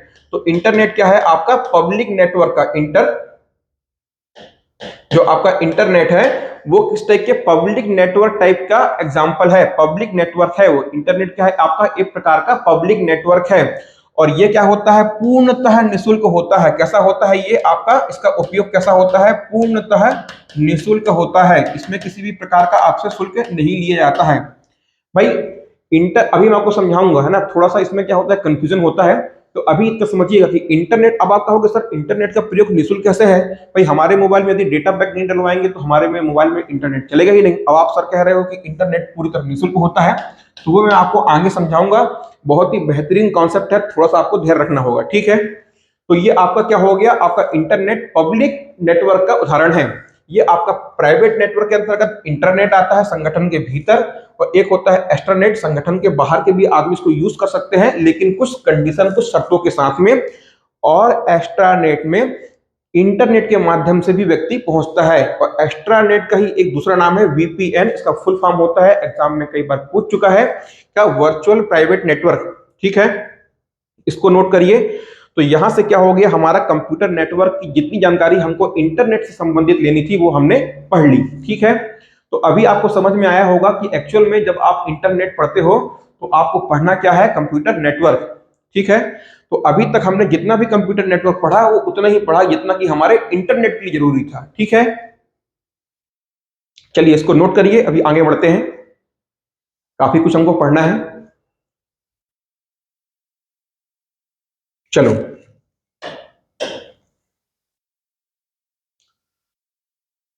तो अब क्या बच रहा है, ये हो गया आपका क्या, इंटरनेट के बारे में ब्रीफ इंट्रोडक्शन। चलिए अब हम देखते हैं आपको यहां पास में क्या कि कुछ, अब हम पढ़ने वाले हैं history of internet. History of internet है ना, इंटरनेट का इतिहास। बस हम क्या करेंगे, यहां से ब्रीफ इंट्रोडक्शन लेंगे, थोड़ा थोड़ा समझेंगे कि किस प्रकार से इंटरनेट का क्या हुआ, विकास हुआ है ना, इंटरनेट का किस प्रकार से विकास हुआ उसको समझना है। तो अब क्या होता है, हमारे पास में आता है अर्पानेट, और आप किसी भी बुक को उठा लो या आप किसी भी अदर कंटेंट में किसी भी वीडियो में देख लो, तो शुरुआत कहां से करते हैं, अर्पानेट से करते हैं, और बोलते हैं कि इंटरनेट की शुरुआत अर्पानेट से होती है और अर्पानेट का फुल फॉर्म बतलाते हैं। लेकिन देखिए पिछले 30-40 मिनटों में आपने देखा कि एक्चुअल में क्या है, इंटरनेट होता क्या है, अब आपने समझा। और अब हम पहुंच रहे हैं किस पे, अर्पानेट पे। तो देखिए सबसे पहला क्या पढ़ रहे हैं हम, इंटरनेट के इतिहास की बात कर रहे हैं। इतिहास का मतलब क्या होता है, विकास क्रम की बात कर रहे हैं। तो इसमें पहला नाम आता है अर्पानेट का। तो सबसे पहले तो यहाँ आपसे पूछ सकता है कि अर्पानेट का फुल फॉर्म क्या होता है, तो आप बताओगे एडवांस, क्या बताओगे यहाँ पास में आप, सबसे पहले आप अर्पानेट का फुल फॉर्म बताओगे, advance research project agency network. क्या, advance research project agency network. ये क्या हो गया आपका, अर्पानेट का फुल फॉर्म हो गया। पहली चीज आपको ध्यान में रखनी है। दूसरा आपसे पूछ ले कि विश्व का पहला, क्या विश्व का पहला नेटवर्क, तो अर्पानेट क्या है, विश्व का पहला नेटवर्क। विश्व का पहला नेटवर्क आपसे पूछ ले तो क्या होगा, आप बताओगे अर्पा, विश्व का पहला नेटवर्क, तो वो क्या होगा, अर्पा नेट। अभी समझिएगा, मैंने आपको जब क्लास की स्टार्टिंग की थी तो अब मैंने आपको क्या बताया कि कंप्यूटर नेटवर्क क्या होता है, किसी भी प्रकार की सूचना या संसाधनों का आपस में एक दूसरे से साझा करना। हम किसी प्रकार की सूचना को या इंफॉर्मेशन को क्या करते हैं, जब भी एक दूसरे के साथ में साझा करना चाहते हैं तो हम क्या करते हैं, आपका नेटवर्क बनाते हैं एक। तो ठीक उसी तरह से क्या हुआ था कि जब बात होती है किसकी, आपके इंटरनेट के इतिहास क्रम की बात होती है कि सबसे पहले कौन सा नेटवर्क था। देखिए कंप्यूटर क्या है, एक प्रकार का इंटरनेट इंटरकनेक्टेड नेटवर्क है। तो ये अर्पानेट क्या है, ये इसका फुल फॉर्म क्या है, advance research project agency network. ये भी क्या है, एक प्रकार का नेटवर्क है। ठीक है, तो अब आपको समझ में आ रहा होगा कि जब हम बोलते हैं कि कंप्यूटर की शुरुआत या कंप्यूटर की जो नींव पड़ी वो किससे पड़ी, अर्पानेट से पड़ी। और अर्पानेट क्या है भाई, अर्पानेट अपने आप में एक प्रकार का नेटवर्क है। और ये नेटवर्क क्यों बनाया गया था, तो अमेरिका में क्या है, कुछ 2-4 प्रसिद्ध विश्वविद्यालय थी, यूनिवर्सिटीज थी, और अमेरिकी रक्षा मंत्रालय, क्या अमेरिका के कुछ प्रसिद्ध विश्वविद्यालय और रक्षा मंत्रालय के बीच में एक समझौता हुआ, और उन्होंने अपने जितने भी उनके पास में सूचनाएं थी, इंफॉर्मेशन थी, उसको साझा करने के लिए एक नेटवर्क तैयार किया। उसको नाम दिया गया अर्पानेट। और कब, 1969 में, कब 1969 में। और ये कब बनाया गया था, ये आपका यूएसए, बहुत सारी क्या थी आपकी यूनिवर्सिटीज, और क्या आपका डिफेंस ना, और डिफेंस डिफेंस डिपार्टमेंट, डिफेंस इसका, यूएसए का, इनके बीच में सूचनाओं को, जानकारियों को साझा करने के लिए एक नेटवर्क बनाया गया। उसी का नाम क्या था, अर्पानेट। अर्पानेट का आपको फुल फॉर्म यहाँ पर मैंने बतला दिया है, और ये क्या है आपका विश्व का पहला नेटवर्क है। इसके बाद में आता है ईमेल। अभी सिर्फ मैं क्या कर रहा हूं, आपको एक ब्रीफ इंट्रोडक्शन दे रहा हूं, देखते हैं कि किस क्रम में जो है चीजें आगे बढ़ रही है। फिर सेकंड नंबर पे आता है ईमेल। देखिएगा अभी इंटरनेट यहाँ थर्ड नंबर पे लिखा हुआ है, लेकिन उसके पहले क्या आ गया है, ईमेल। ईमेल का फुल फॉर्म क्या होता है, इलेक्ट्रॉनिक मेल। हम अपनी क्लास में इसको डिटेल में पढ़ेंगे क्योंकि हमारे सिलेबस में ये दिया हुआ है। ठीक है, तो ये कब हो रहा है, ये 1972 में ईमेल को क्या किया गया था, इजाद किया गया था, इसको डेवलप किया गया था। और किसके द्वारा किया गया था, ये आप लोगों को कमेंट में बतलाना है कि ईमेल किसके द्वारा डेवलप किया गया था। ठीक है, अब आता है इंटरनेट, और सन क्या है, देखिए 1973। ये सन को याद रखिएगा, 1973 में क्या हुआ गया था कि सभी के लिए वैश्विक स्तर पर इंटरनेट को, वैश्विक स्तर पर इंटरनेट सेवा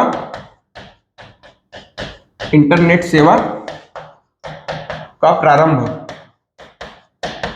कब? 1973 में इंटरनेट का क्या हो गया था, यूज, कमर्शियल यूज चालू हो चुका था। और आपसे एग्जाम में एक बहुत ही इंपॉर्टेंट क्वेश्चन बनता है कि इंटरनेट का जनक किसे कहा जाता है, इंटरनेट का जनक किसे कहा जाता है, तो आप बताओ किसको? विंडसर्फ। इंटरनेट के जनक कौन है? विंडसर्फ। तो आपसे क्या मैं पूछ लिया कि इंटरनेट के जनक कौन है, तो विंडसर्फ। ठीक है, इन्होंने ही क्या है, इन्हीं इन्हीं को, विंडसर्फ को ही इंटरनेट का जनक माना जाता है। और 1973 से वैश्विक स्तर पर या कमर्शियल लेवल पर आपकी इंटरनेट सेवा का क्या होता है, प्रारंभ होता है। इसके बाद में आता है www। ये बहुत ही समझने वाली चीज है। हम इसको जनरली www को इंटरनेट समझ लेते हैं। इंटरनेट का मतलब क्या बोलते हैं? www। लेकिन दोनों ही क्या है? Both are different things. दोनों ही क्या है? एक दूसरे से पूरी तरह से अलग हैं। www का फुल फॉर्म होता है वर्ल्ड वाइड वेब। डायरेक्टली आपसे ये एग्जाम में अगर पूछा जा चुका है, पूछ भी सकता है, तो वर्ल्ड वाइड वेब क्या होता है? आपके www का फुल फॉर्म होता है। और कब? ये आप ईयर को याद रखना, 1989, 1990 के जस्ट पहले, एक साल पहले 1989 में कब इसको www को डेवलप किया गया था और किसके द्वारा किया गया था? तो आप बताओगे टिम बर्नर्स ली। देखिए, W एक बार आया, दूसरी बार आया, तीसरी बार आया, टिम बर्नर ली। ठीक है, तो www किसके द्वारा डेवलप किया गया था? टिम बर्नर ली के द्वारा किया गया था। कब किया गया था? 1989 में किया गया था। यहां तक क्लियर हुआ? तो चलिए इसको नोट करिए, अब आगे बढ़ते हैं। ठीक है, अभी ये www क्या होता है, इसको हम आगे आज की क्लास में समझेंगे, इसीलिए मैं अभी आपको यहां नहीं बता रहा हूं, इसको आप नोट करिए। अब आगे बढ़ते हैं। देखिए, अब क्या आ रहा है? www 1991। आप कहोगे अब ये क्या नाटक हो गया सर? अभी तो हमने www, जो 3 बार W आया था, उसको हमने 1989 में देखा था। अब यहाँ पास ये www क्या है? तो मेरे भाई यहाँ पास में ये क्या है? विश्व का पहला, ये क्या है? विश्व का पहला, क्या है? विश्व का पहला वेब ब्राउजर। Web browser. अभी जो जो टर्म आपको नहीं समझ में आते हैं, अब मैं अभी आपको यहाँ पर वेब ब्राउजर समझाने बैठ जाऊं तो आगे भी मेरे को बतलाना है, क्यों समय खराब करना। तो बस इतना समझना कि www विश्व का पहला वेब ब्राउजर है। हमको इंटरनेट पे जो भी जानकारी को सर्च करना होता है, हम वेब ब्राउजर के माध्यम से उनको क्या करते हैं? ब्राउज करते हैं, या उनको हम ढूंढते हैं। तो अभी बस इतना समझिए वेब ब्राउजर का मतलब क्या होता है। लेकिन फिर विवाद खड़ा हुआ। टिम बर्नर्स ली ने कहा कि भाई मैंने इतनी मेहनत से www को इजाद किया, उसको डेवलप किया, अब आपने भी अपना एक वेब ब्राउजर बनाया, उसका नाम www रख दिया। तो बाद में क्या किया गया? इस वेब ब्राउजर का नाम चेंज करके क्या रख दिया गया? नेक्सस। तो बाद में इसका नाम चेंज करके नेक्सस रख दिया गया। तो आपसे कभी भी एग्जाम में पूछ ले कि पहला वेब ब्राउजर का नाम क्या था, तो आप बताओगे या तो www या आप क्या बताओगे? नेक्सस, जो भी आपको ऑप्शन में देगा। ठीक है, हो रहा है क्लियर? फिर इसके बाद में देखिए आता है एक लिनक्स। ये इतना कंफ्यूजिंग है और अभी तक आपके हमारे सीजी के एग्जाम में तो देखने को नहीं मिला है, लेकिन अदर स्टेट्स में, अदर कॉम्पिटिटिव एग्जाम में ये क्वेश्चन देखने को मिला है। आपसे पूछ लेगा कि निम्नलिखित में से कौन सा एक आपका वेब ब्राउजर का उदाहरण है, नहीं है, और आपको चिपका देगा लिनक्स। 3 एग्जाम्पल देगा आपको वेब ब्राउजर का, या 2 देगा, और साथ में चिपका देगा लिनक्स। अब आप कहोगे सर पिछली क्लास में जब हम ऑपरेटिंग सिस्टम आप पढ़ा रहे थे, तो वहां तो आपने बताया था कि लिनक्स एक ऑपरेटिंग सिस्टम का एग्जांपल है, और कैसा होता है? ये ओपन सोर्स होता है। अब आप यहां पास बोल रहे हो सर दूसरी बार कि लिनक्स क्या है? यहां पास आपका एक, और देखिए लिनक्स क्या है, यहां पास लिनक्स एक है वेब ब्राउजर। लो, पिछली क्लास में बताया था कि ऑपरेटिंग सिस्टम होता है, और इस क्लास में बता दिया मैंने कि आपको ये वेब ब्राउजर होता है। और मोज़ेक क्या है? मोज़ेक भी यहां पास में क्या है? एक वेब ब्राउजर है। कर दिया ना मैंने कंफ्यूजन? अभी समझना यहां से, जो लिनक्स है ना, ये क्या है? वेब ब्राउजर है। क्या समझिएगा? लिनक्स। और जो मैं आपको ऑपरेटिंग सिस्टम में पढ़ाया था मेरे भाई, वो क्या था? याद रखिएगा, उसकी जो स्पेलिंग थी वो थी लिनक्स। वो इस टाइप से लिखा जाता है, लिनक्स। क्या? लिनक्स। और उसका जो मॉस्कॉट होता है वो क्या होता है? एक प्रकार का पेंगुइन होता है। क्या? उसका शुभंकर। तो ये जो लिनक्स है, ये क्या है? ये आपका ऑपरेटिंग सिस्टम है। लेकिन जो LYNX होता है, ये आपका क्या है? ये आपका वेब ब्राउजर है। और ये पहला वेब ब्राउजर है किस आधार का? ये आपका कैरेक्टर यूजर इंटरफेस, अर्थात टेक्स्ट आधारित। कैसा? ये आपका टेक्स्ट आधारित, टेक्स्ट आधारित वेब ब्राउजर है। क्या है आपका? लिनक्स आपका पहला टेक्स्ट आधारित वेब ब्राउजर है। इसके बाद में जो आपका मोज़ेक आता है, ये एग्जाम में आपसे पूछ सकता है कि पहला आपका क्या? Graphical web browser. ग्राफिकल,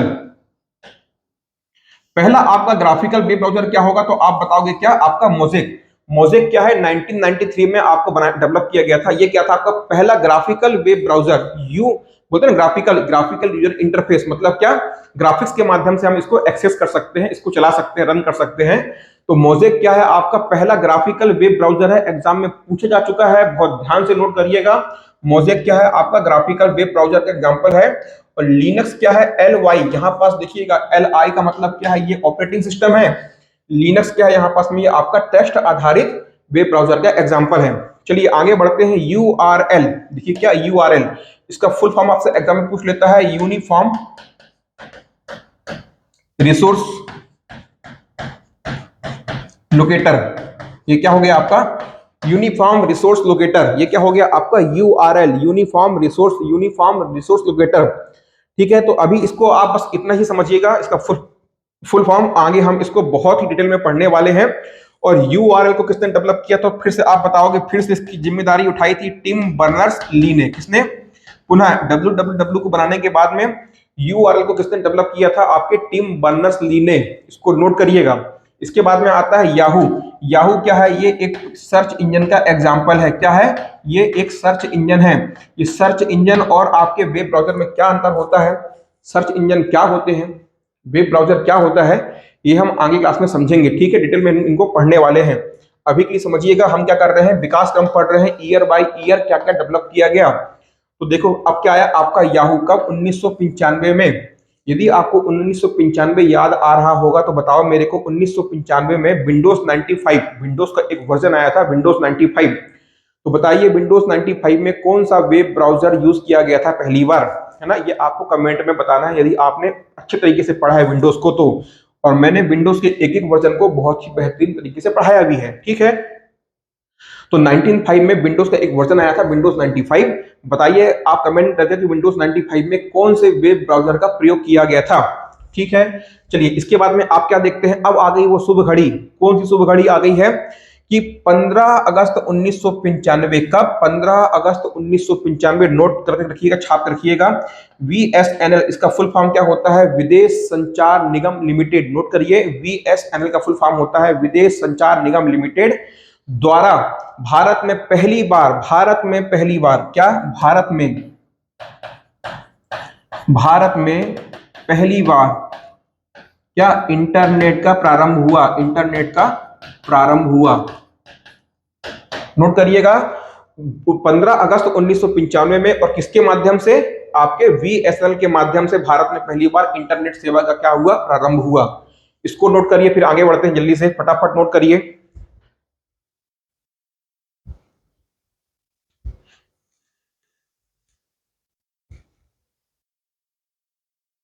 चलिए भाई, ठीक है, यहां तक क्लियर हुआ। अब देखिए आगे क्या बचा हुआ है। अब आता है साल 1998। साल 1998 में गूगल नाम की कंपनी की स्थापना की गई कैलिफोर्निया, अमेरिका में। अमेरिका के कैलिफोर्निया में साल 1998 में गूगल नाम की कंपनी की स्थापना की गई। किसकी? गूगल कंपनी की स्थापना की गई। और किस किस के माध्यम, किस किस के द्वारा की गई? लैरी पेज और सर्गेई ब्रिन, है ना? ये आपका लैरी पेज, दो व्यक्ति थे, लैरी पेज और एक थे सर्गेई ब्रिन। सर्गेई ब्रिन और लैरी पेज, ये दोनों ने मिलकर गूगल नाम की कंपनी की स्थापना की। कब की? 1998 में। और 2015, सन 2015 में इसका नाम बदल के क्या कर दिए गए? Google Meta.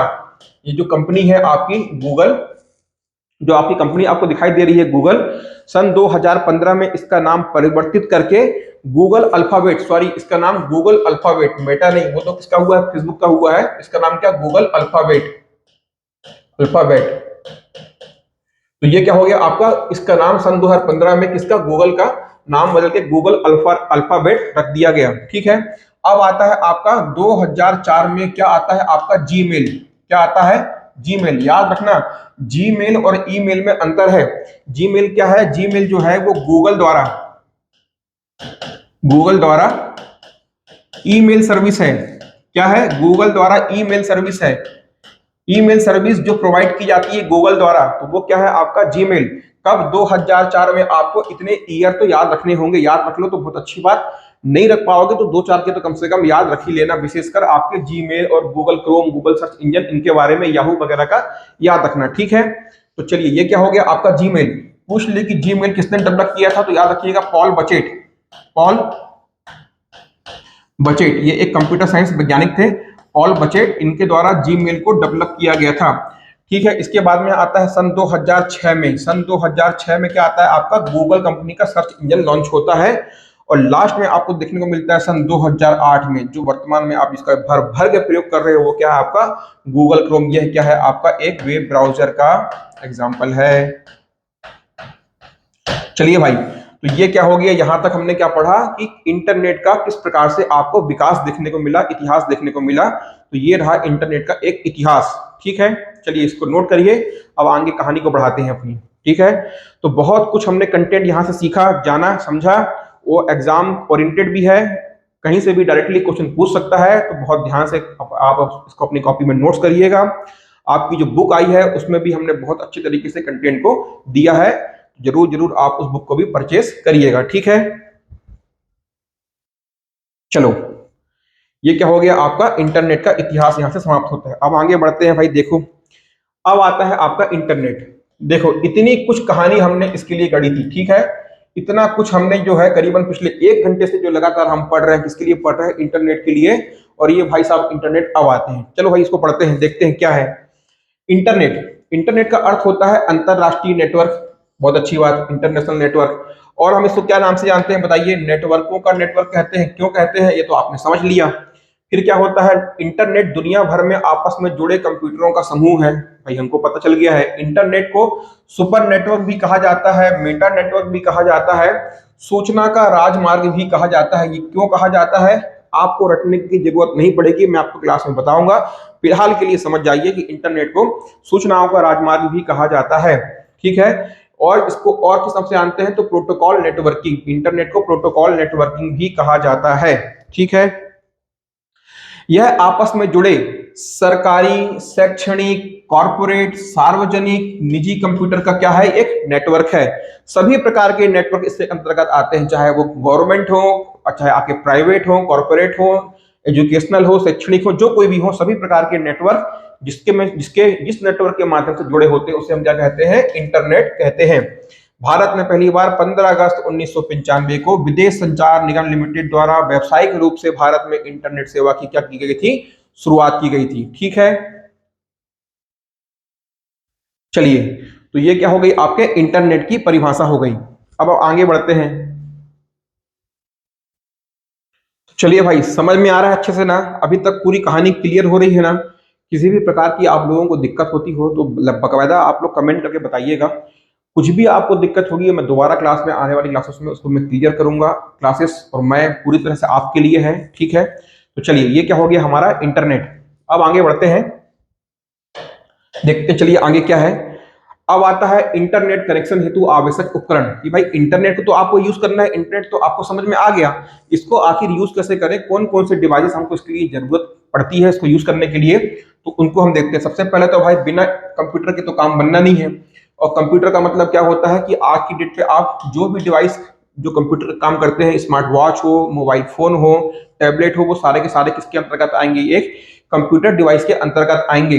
दूसरे नंबर पे आता है मॉडेम, है ना, क्या होता है ये आपका, दूसरे सेकंड नंबर पे आता है मॉडेम। एग्जाम में कई बार इसका फुल फॉर्म पूछ लेता है, तो इसको लिखिएगा modulator, modulator, demodulator.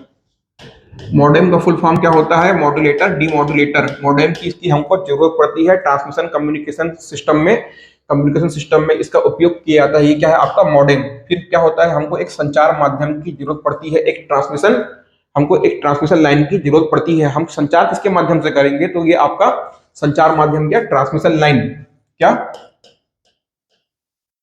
Transmission line. इसके बाद में क्या है, internet service provider, internet service provider. Internet तो आपने देखा कि क्या होता है, एक प्रकार का पब्लिक नेटवर्क होता है, पूरी तरह से आप उसको फ्री निःशुल्क यूज कर सकते हो। लेकिन वो कैसे करोगे, किसके माध्यम से करोगे, यही जो आप कंपनी के जो डेटा पैक लेते हो ना, वही क्या होते हैं, वही जो लोग जो आपने अभी तक बीएसएनएल वाले, एयरटेल वाले, जियो वाले जो हमको भर भर के लूट रहे हैं और हम उनको भर भर के लूट रहे हैं, वो क्या है, आपके इंटरनेट सर्विस प्रोवाइडर हैं। यदि कोई व्यक्ति हमको इंटरनेट तक पहुंचने की सेवा ही नहीं देगा तो हम इंटरनेट का प्रयोग करेंगे कैसे? भाई आपको यदि मान लो कि आपको मॉल में डोमिनोज का पिज्जा खाने जाना है, तो यदि आप मॉल तक नहीं जाओगे तो कैसे मालूम पड़ेगा, या आपको मॉल वाला ला के नहीं देगा, तो कोई ना कोई तो सर्विस प्रोवाइडर आपको होना ही होना, तभी तो आप पिज्जा खा पाओगे। या तो आप मॉल तक जा पाओ या ऑनलाइन ऑर्डर करके उसको अपने घर तक बुलाओ। तो ये क्या है, आपका इंटरनेट सर्विस प्रोवाइडर जो हमको इंटरनेट तक पहुंचने की सर्विस देता है। इसके बाद में आता है आपका वेब ब्राउजर। वेब ब्राउजर क्या होता है कि भाई आप वेब ब्राउजर के माध्यम से इंटरनेट पे जो भी आपको वेबसाइट या आपको वेब पेज या जिन भी सूचनाओं को आपको ढूंढना है, देखना है, समझना है, तो वेब ब्राउजर के माध्यम से आप उनको देख सकते हो। और आप लोगों को जब मैं सॉफ्टवेयर पढ़ा रहा था तो मैंने आपको बताया था कि हमारे जो कंप्यूटर सॉफ्टवेयर होते हैं वो 3 प्रकार के होते हैं। उसमें से एक था आपका एप्लीकेशन सॉफ्टवेयर, और एप्लीकेशन सॉफ्टवेयर के ही अंतर्गत हमने क्या पढ़ा था, आपका वेब ब्राउजर पढ़ा था। तो वेब ब्राउजर क्या है? वेब ब्राउजर एक प्रकार का एप्लीकेशन सॉफ्टवेयर है, या आपसे एग्जाम में पूछ सकता है, ध्यान में रखिएगा। चलिए, अब इसके बाद में इंपॉर्टेंट चीज क्या आती है, पहले इसको नोट करिएगा, यहां फिर आपको समझाना है, बहुत ही महत्वपूर्ण चीज है। वो होता है आपका स्पीड ऑफ इंटरनेट। और ये जो हमने देखा संचार माध्यम है ना, किस प्रकार से इसका संचार हो सकता है उसको समझना है, ठीक है? तो मैं इसको भी हटा रहा हूं। देखिए, पहला आपको क्या देखना है, संचार माध्यम। तो देखिए 3 तरह से संचार हो सकता है। एक तो होता है डायल अप सर्विस। यदि आप 2000 सन 1995 से लेके 1900 लगभग 2 4 5 2000 सन 2004 या 5 तक की बात करें, 1995 से लेके हम भारत की बात कर रहे हैं, तो जो भी हम इंटरनेट यूज करते थे, है ना, तो वो डायल अप सर्विस मतलब क्या, टेलीफोन लाइन के माध्यम से हम क्या करते थे, इंटरनेट को यूज करते थे टेलीफोन लाइन के माध्यम से, ठीक है? अब आपको इससे अधिक इसमें पीएचडी करने की जरूरत नहीं है कि सर टेलीफोन माध्यम से सर कैसे होता है, अरे यार वो जो वीडियो कॉलिंग हो रहा है दिखत तो नहीं है, कैसने यार तो वीडियो बोला दिखत है, ये सब आप लोगों को अनावश्यक का इसमें पीएचडी नहीं करना है। कई स्टूडेंट क्या करते हैं, कमेंट करते हैं कि सर फलाना ऐसा ठिकाना ऐसा। अरे भाई, छात्रावास अधीक्षक का पेपर दे रहे हो आप लोग, कोई किसी प्रकार के प्रधानमंत्री कार्यालय के लिए कंप्यूटर प्रोग्रामर भर्ती एग्जाम नहीं दे रहे हो, इतना आपको पीएचडी करने की जरूरत नहीं है, ठीक है? तो डायल अप सर्विस का मतलब क्या होता है, टेलीफोन लाइन के माध्यम से इंटरनेट का प्रयोग करना। फिर एक होता है नैरो बैंड और दूसरा होता है ब्रॉडबैंड। नैरो बैंड का मतलब आप इतना समझना कि कंप्यूटर आप क्या कर रहे हैं कि नैरो बैंड और ब्रॉडबैंड में ये तो तय है कि हम क्या कर रहे हैं कि इसमें टेलीफोन लाइन का प्रयोग नहीं कर रहे हैं। अब क्या कर रहे हैं हम इसमें, आप केबल का, है ना, ऑप्टिकल केबल का या सैटेलाइट का प्रयोग कर रहे हैं। तो नैरो बैंड क्या होता है, जो नैरो बैंड लाइन होती है ना, इसमें जो कंप्यूटर की जो स्पीड होती है वो कम होती है, वो किसमें होती है, kbps, kilobyte kilobits per second. और जो ब्रॉडबैंड सर्विस होती है ना, ये आपकी high speed computer, high speed, जब कभी आपको हाई स्पीड इंटरनेट, जब कभी आपको high speed internet service use करनी हो तो ब्रॉडबैंड लाइन आप लोग लगवाते हो। जो आप लोग अपने घर में बोलते हैं ना कि भाई मेरे यहाँ ब्रॉडबैंड लगा हुआ है, तो वो क्या है, एक आपके ब्रॉडबैंड सर्विस का एग्जांपल है। आपके हाई स्पीड इंटरनेट कनेक्शन के लिए आप ब्रॉडबैंड को यूज करते हो, ठीक है? यहां तक आपको क्लियर हो रहा है, नोट करिए।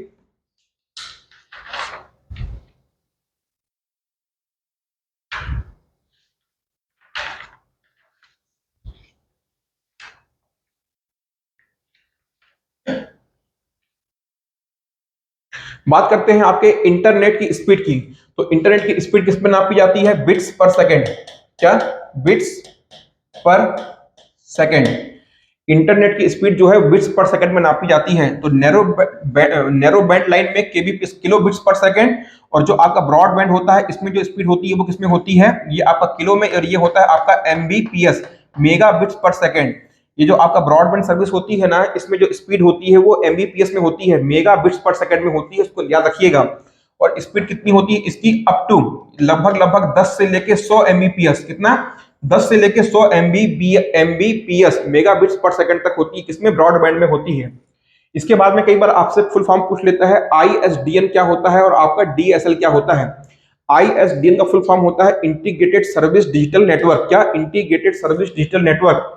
ये जो आप टेलीफोन लाइन के माध्यम से जो इंटरनेट यूज करते हो ना, जो आप टेलीफोन लाइन के माध्यम से इंटरनेट यूज करते हो, इसके टेलीफोन लाइन के माध्यम से जो आप इंटरनेट यूज करते हो वो किसके अंतर्गत आता है, उसी का एग्जांपल है, उसी का उदाहरण है क्या, आपका ISDN, integrated service digital network. और जो इसकी स्पीड होती है वो कितनी होती है, 128 केबीपीएस, 128 kbps। जैसे ही आपका डेटा खत्म होता है आपकी स्पीड लगभग लगभग इतने पे आके रुक जाती है। ठीक है, आपका डेटा पैक खत्म होने के बाद में स्पीड आपकी लगभग लगभग 128 पे पहुंच जाती है। दूसरा क्या होता है, DSL, इसका फुल फॉर्म होता है डिजिटल सब्सक्राइबर लाइन। क्या, डिजिटल सब्सक्राइबर लाइन। जो आप ब्रॉडबैंड सर्विस यूज कर रहे हो उसी के अंतर्गत DSL आता है, अर्थात हाई स्पीड इंटरनेट की बात होती है। और इसमें जो आपकी स्पीड मिलती है वो आपको अप टू 100 MBPS तक मिलती है। ठीक है, तो जो आपका ISDN है वो टेलीफोन लाइन का ही एक उदाहरण है, टेलीफोन लाइन के माध्यम से इंटरनेट। और जो आपका DSL है, डिजिटल सब्सक्राइबर लाइन, इसका फुल फॉर्म आपसे पूछ सकता है, इसको आपको जरूर याद रखना है। ठीक है, तो ये क्या है, आपके ब्रॉडबैंड सर्विस का ही एग्जाम्पल है। जो आप अपने घरों में आज छतरी लगा के जो आप टीवी देखते हो, या केबल के माध्यम से टीवी देखते हो, या सैटेलाइट के माध्यम से आप इंटरनेट या केबल सर्विस या टीवी केबल सर्विस को यूज करते हो, सारे ही सारे किसके एग्जाम्पल हैं, आपके ब्रॉडबैंड सर्विस के एग्जाम्पल हैं। ठीक है, नोट करिए इसको, अब आगे बढ़ते हैं।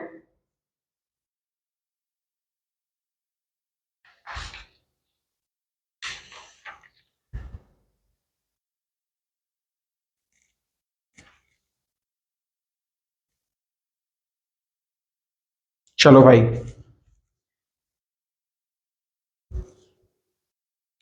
तो चलिए आज की क्लास में हमने इंटरनेट के सारे जितने भी फंडामेंटल्स होते हैं, इंटरनेट मतलब क्या, इंटरकनेक्टेड नेटवर्क, नेटवर्क क्या होता है, वैन के अंतर्गत इंटरनेट आता है, क्यों इसको नेटवर्कों को नेटवर्क कहते हैं, इंटरनेट की परिभाषा क्या होती है, नेटवर्क के प्रकार क्या होते हैं, इसकी स्पीड क्या होती है, संचार माध्यम क्या क्या हो सकता है, कौन कौन से उपकरणों की इसकी जरूरत पड़ती है, सारा कुछ हमने इंटरनेट के बारे में जितना भी डिटेल होता है, जितना भी उसका बेस होता है, आज की क्लास में हमने इंटरनेट का एक बेस तैयार किया है।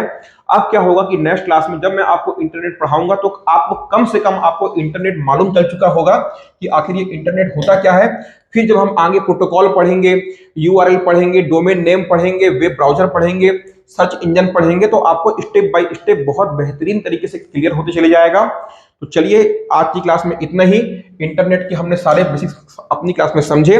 मिलते हैं अगली क्लास में। क्लासेस अब लगातार होंगी, बिना किसी रुकावट के, बिना किसी ब्रेक के लगातार क्लासेस होती रहेंगी, और जब तक कि आप लोगों का सिलेबस कवर ना हो जाए। ठीक है भाई, तो चलिए मुझे दीजिए आज्ञा, मिलते हैं अगली क्लास में। तब तक के लिए आप सभी को शुभ रात्रि, गुड नाइट, जय श्री राम। ठीक है।